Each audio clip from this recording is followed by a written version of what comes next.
आज मैं the nationalism rise in the Europe अर्थात क्लास 10th का हिस्ट्री चैप्टर फर्स्ट का पार्ट 2 अपलोड करने जा रहा हूँ।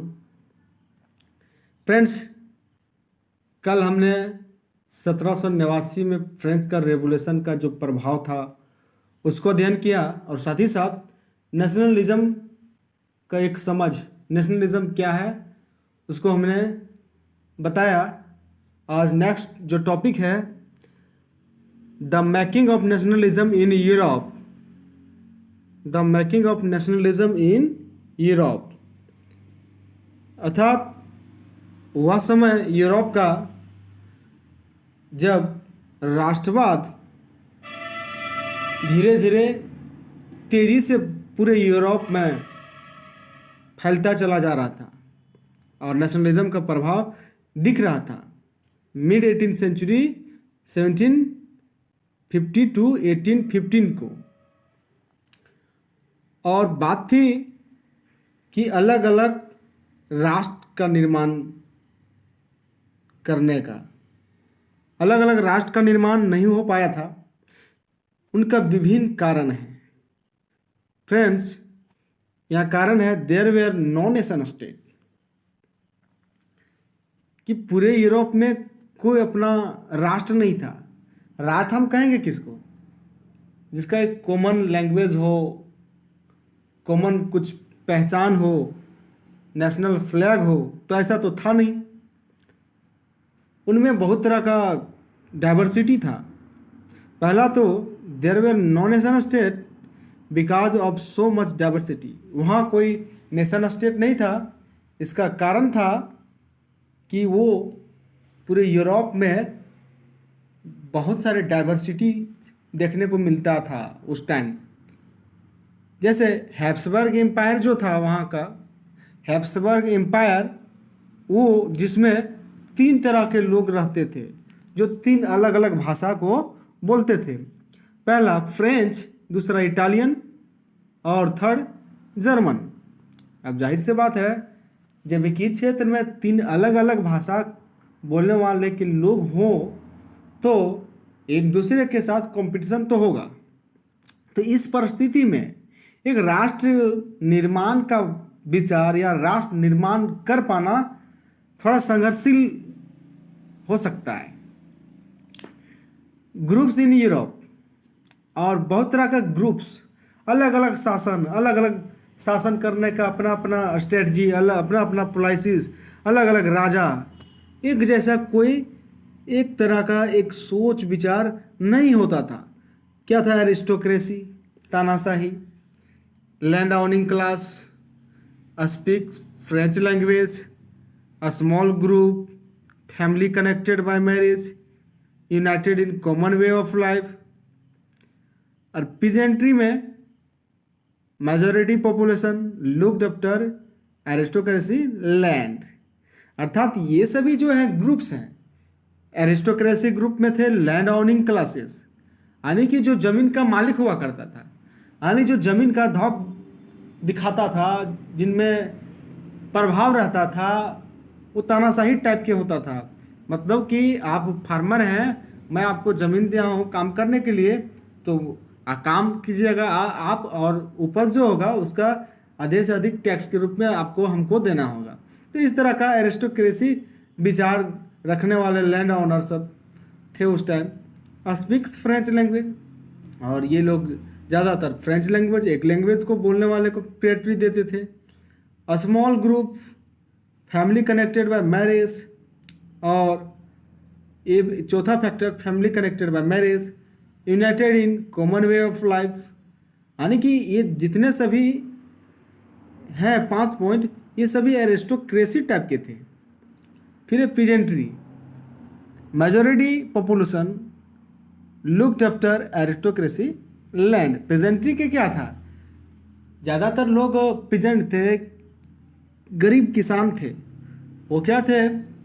वो देखते थे जो एरिस्टोक्रेसी लैंड, जो तानाशाही लोग थे उस टाइम के लोग, जिनके पास ज़्यादा ज़मीन ज़्यादा हुआ करता था, उनका ज़मीन को, जब उसका ज़मीन में जा कर के यही पीजेंट लोग काम करते थे और उनका देखभाल करते थे, और ज़्यादा बेनिफिट इन लोगों को नहीं होता था। नेक्स्ट कारण, United in common way of life. Next कारण क्या है? Sorry friends, United in common way of life, यानी कॉमन वे, एक समान तरीके से जीने की जो तरीके थे वो क्या थे? Middle class rise due to rise in industrialisation. Middle class जो था राइज हो रहा था, इसका क्या कारण था? ये इंडस्ट्रियलाइजेशन के कारण, औद्योगिक के कारण। और मिडिल क्लास के भी प्रकार थे। मिडिल क्लास में कौन कौन आते थे? जैसे industrialist, businessman and professionals, doctors, lawyer, ये सभी कौन थे? Middle class. Next, charger started coming. Middle class came with two ideas. Middle class दो अपना अलग अलग विचार या अलग अलग तरीके को लागू किया। पहला क्या? Nation state. वो क्या चाहते थे? नेशन स्टेट का निर्माण चाहते थे। नेशन स्टेट जिसका अपना कल्चर हो, लैंग्वेज हो, एक लैंग्वेज हो और अपना परंपरा हो, और एक साथ वो एक यूनाइट सेंस में रह सके। ये था नेशन स्टेट का आइडिया, अर्थात नेशन स्टेट का निर्माण चाहते थे मिडिल क्लास के लोग। कौन, किस तरीके से? एक तो on culture, language, tradition, history, peoples live together. फिर है लिबरल नेशनलिज्म। सेकंड है liberal nationalism, freedom of individual, यानी कि व्यक्तिगत आज़ादी। अर्थात एक नेशन स्टेट या नेशन स्टेट में क्या क्या हो सकती है, लोगों को क्या क्या सुविधा दिया जा सकता है, ये बताता है। यानी कि पहला सुविधा फ्रीडम ऑफ इंडिविजुअल, व्यक्तिगत रूप से आज़ादी।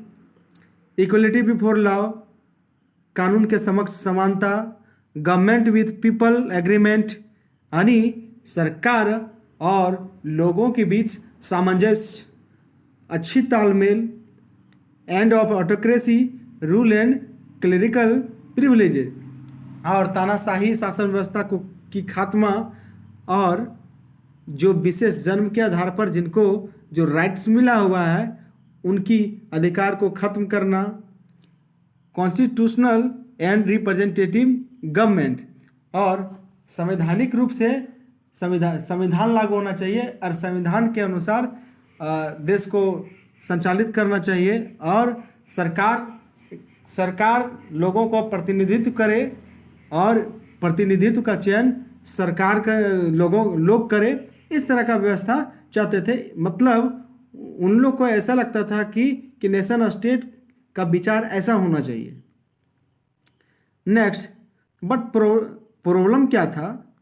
नेशन स्टेट निर्माण तो हो जाएगा, बट प्रॉब्लम क्या था कि ओनली उन लोगों को वोट देने का अधिकार होता था जो लोग 21 वर्ष के थे, जो लोग 21 वर्ष के थे। Only man above 21 was allowed to vote who have their property. केवल औरतों को, सॉरी फ्रेंड्स, केवल पुरुष जिनका उम्र 21 वर्ष से अधिक हो और जिनके पास प्रॉपर्टी हो वो वोट देने का अधिकार रखते थे। And state to state trade restriction, और एक स्टेट से दूसरे स्टेट जो ट्रेड करते थे, व्यापार करते थे, उसको उस पर ऑब्जेक्शन लगाया गया, उस पर प्रतिबंधित किया गया। इस चीज को सॉल्व करने के लिए जोल्बराइन को निर्माण किया गया, जोल्बरिन को बनाया गया था। जैसे फ्रेंड्स, पहले क्या था कि एक्चुअली वहाँ अबाउट देन 20 यानी अबाउट 30 करेंसीज था। क्या होता था कि जैसे अगर हम अपना देश अपने हिसाब से अपना लैंग्वेज से अगर समझें, जैसे किसी को रांची से पटना जाना है, तो रांची से पटना जाना है तो रांची और पटना के बीच में जो दूरी है लगभग 300 किलोमीटर या 250 किलोमीटर जो भी दूरी होगा, उसके बीच जितना भी टोल टैक्स जो लगा होता है, जो हम लोग टैक्स देते हैं, तो क्या होता था कि ये अलग अलग क्षेत्र होता था उस समय, हेम्सबर्ग, न्यूमेनबर्ग। तो क्या था कि अलग अलग क्षेत्रों में टोल टैक्स देना पड़ता था और अलग अलग करेंसी देना पड़ता था। इससे लोगों को दुविधा होता था। इस दुविधा को दूर करने के लिए ज्वेलरिन को निर्माण किया गया। ज्वेलरिन 1834 ईस्वी अर्थात ज्वेलरिन का निर्माण करने का सिलसिला जो 1833 से शुरू हुआ था और अंत में 1834 में बना। और क्या था, ज्वेलरिन निर्माण हो गया। इससे क्या था कि इस प्रकार से देश का आर्थिक स्थिति में भी सुधार होगा। और एक्चुअली ज्वेलरिन जो था जर्मनी के लिए। Prussia started many other German state join later. Prussia Zollverein को स्टार्ट कर दिया, बाद में धीरे धीरे अन्य जर्मन स्टेट जो है 1834 में अन्य जर्मन स्टेट ज्वेलरिन से जुड़ना शुरू कर दिया। यानी ज्वेलरिन को जो मॉनेटरी सिस्टम जो लागू करता था, उसको अन्य पर्सिया के साथ साथ जर्मनी के अन्य स्टेट जो है कि जुड़ना शुरू कर दिए।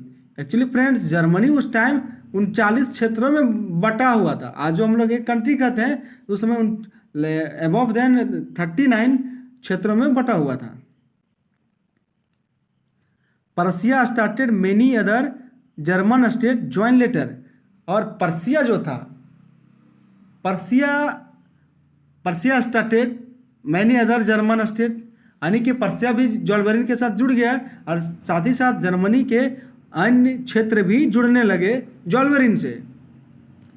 यानी इसका रिजल्ट्स क्या हुआ, abolish trade barrier.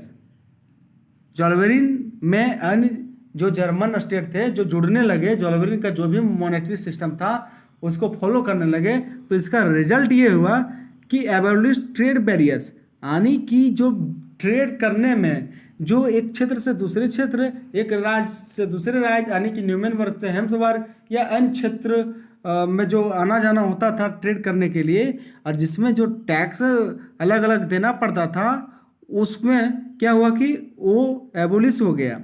Reduce number of currencies from 30 to 2। और जो 30 प्रकार का करेंसीज जो लागू करना पड़ता था न्यूमेनबर्ग से हेम्सबर्ग जाने के लिए या एक स्टेट से दूसरे स्टेट को जाने के लिए, उस करेंसी को 30 से घटाकर 2 कर दिया। यानी कि 2 प्रकार का करेंसी को ही वैलिड किया गया, यानी ज्वेलरिन के में देना पड़ेगा। अब है battle of Waterloo. Friends, Waterloo का युद्ध, वार जो है बहुत ज़्यादा इम्पोर्टेंस है, क्योंकि वाटरलू का युद्ध नेपोलियन के बीच हुआ, नेपोलियन और ब्रिटिश शासकों के बीच हुआ था। नेपोलियन और ब्रिटिश के बीच यह लड़ाई 1815 ईस्वी में वाटरलू के मैदान में हुआ था। Napoleon defeated from Britain, Russia, Prussia, Australia. यानी कि ब्रिटेन, रसिया, प्रसिया, ऑस्ट्रिया एक साथ। ब्रिटेन, रसिया, प्रसिया, ऑस्ट्रिया ये सभी एक साथ थे और नेपोलियन एक तरफ जो फ्रांस को लीड कर रहा था। तो इस तरह से नेपोलियन 1815 ईस्वी में जो युद्ध हुआ वाटरलू का, वो हार गया। इस युद्ध के बाद नेपोलियन हार गया और नेपोलियन को अंत में हेलेना द्वीप, यानी एक काला पानी की सजा मिला। इसको हेलेना जेल में भेज दिया गया, जहां पर नेपोलियन का मृत्यु हो गया। फ्रेंड्स, नेक्स्ट है कंजर्वेटिज्म, यानी कि जहां पर एक तरफ लोगों का मांग था नेशन स्टेट निर्माण का, कि अलग राष्ट्र बने और अलग उन राष्ट्र का एक कॉमन लैंग्वेज हो, कॉमन भाषा हो, भाषा को लेकर के कोई तरह का विवाद ना हो या कोई फ्लैग को लेकर के कोई विवाद ना हो। तो वहीं कंजर्वेटिज्म जो रूढ़िवादी परंपरा के थे। कंजर्वेटिव वे लोग होते हैं जो परिवर्तन अचानक नहीं चाहते हैं, परिवर्तन चाहते हैं स्लो प्रोसेस से। तो कंजर्वेटिज्म कहीं लिबरलिज्म, जो कि लिबरलिज्म परिवर्तन चाहता है, सामाजिक में किसी हिसाब से परिवर्तन चाहता है, बदलाव चाहता है, और संसार का नियम ही है परिवर्तन, यानी परिवर्तन ही संसार का नियम है।